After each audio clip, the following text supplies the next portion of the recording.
पितृपक्ष की शुरुआत हो चुकी है। इन दिनों कई लोग अपने पूर्वजों का ऑनलाइन पिंडदान भी कराते हैं। ये क्या सही है या गलत? आइए उज्जैन के ज्योतिष आचार्य से जानते हैं विस्तार से। कि भारतीय सनातन धर्म परंपरा और प्रकृति के अंतर्गत हम बात करें तो ऑनलाइन जैसा कोई शब्द है ही नहीं। आधुनिक संसार में हम लोगों ने ऑनलाइन को स्टेटस दिया है, वो एक अलग विषय है। धर्म, शास्त्र, वेद और पुराण यदि इनकी हम बात करते हैं तो उन्होंने तीर्थ और मंदिरों की बात बताई है। इन्होंने उन स्थानों की बात बताई जहाँ से ऊर्जाएं अपना स्थान ग्रहण करती है। यहाँ पर हम महालय श्राद्ध की बात कर रहे हैं। महालय श्राद्ध जो कि 16 दिन के होते हैं, इस बार 15 दिन के 16 श्राद्ध हैं। एक तिथि के क्षय से स्थिति इस प्रकार की बनी है, किंतु आज तृतीया के श्राद्ध के बाद अभी 13 दिन और बाकी हैं। इन 13 दिनों में अपने पितरों के प्रति श्रद्धा उत्पन्न करने का एक श्रेष्ठ समय माना जाता है। हम यह भी कह सकते हैं कि श्रद्धा कृतम कर्म श्राद्ध, श्रद्धा श्रद्धेति श्राद्धम, अर्थात जो पितरों के निमित्त किया गया श्रद्धा से कर्म है वही श्राद्ध कहलाता है। पितरों के निमित्त श्रद्धा से किया गया क्या कर्म हो सकता है, तो इसके संबंध में विष्णु पुराण, पद्म पुराण, मत्स्य पुराण, यम स्मृति आदि ग्रंथों में पितरों के संबंध में अलग अलग बातें बताई जाती हैं। हम ये कह सकते हैं कि पितरों के निमित्त तर्पण करना चाहिए, तर्पण श्राद्ध करना चाहिए, तीर्थ श्राद्ध करना चाहिए, पितृयाग करना चाहिए, थाली पाक करना चाहिए।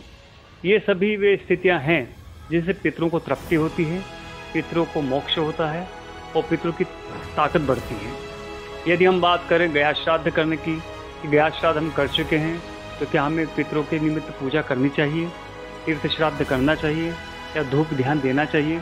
इस संबंध में बहुत से लोगों को इस बात की जानकारी नहीं है। कई लोग ऐसा मानते हैं कि जिन्होंने गया श्राद्ध कर दिया है वे पितरों को छोड़ के आ गए हैं। मैं आपको यह बताना चाहूँगा कि पितृ कभी आपसे छूटता नहीं है। पितृ की गति बढ़ती है, पितृ का पद बढ़ता है। वो वसुलोक से आदित्यलोक, आदित्यलोक से ब्रह्मलोक, ब्रह्मलोक से विष्णुलोक और विष्णुलोक से रुद्रलोक की गति प्रदान करता है। इसी क्रम में हम बात करेंगे आगे की, तो गया श्राद्ध करने वाले लोग भी अपने पितरों की तिथि पर धूप ध्यान अवश्य करें, तर्पण श्राद्ध करें, तीर्थ श्राद्ध करें। यह करने से उनके पितरों को गति और मुक्ति दोनों मिलेगी, साथ ही उन्हें शक्ति की प्राप्ति भी होगी। यदि हम ऑनलाइन की बात करते हैं तो ऑनलाइन से मुक्ति नहीं मिलती है। ऑनलाइन यदि मान लें आपके किसी पंडित जी के माध्यम से आप संकल्प ले रहे हैं तो आपके पास में तीर्थ नहीं है, आपके पास में तीर्थ नदी का स्थान नहीं है। हमारे शास्त्र में और पुराण में एक बात कही जाती है कि तीर्थ जहाँ पे जल का स्थान है और जल जहाँ पे नदी की स्थिति है और नदी जहाँ पे देवी देवताओं का वास है और देवी देवता में ऊर्जा उत्पन्न करते हैं जिससे पितरों को ऊर्जा प्राप्त होती है। इस दृष्टि से सनातन धर्म की परंपरा, प्रामाणिकता, पौराणिकता, वैदिकता को समझते हुए तीर्थ पर आकर के ही श्राद्ध करें। यदि मान लीजिए कि कोई पिताजी हैं, पिताजी अस्वस्थ हो गए, पिताजी आने में असमर्थ हैं, तो प्रतिनिधि के रूप में अपने पुत्र को प्रस्तुत करें।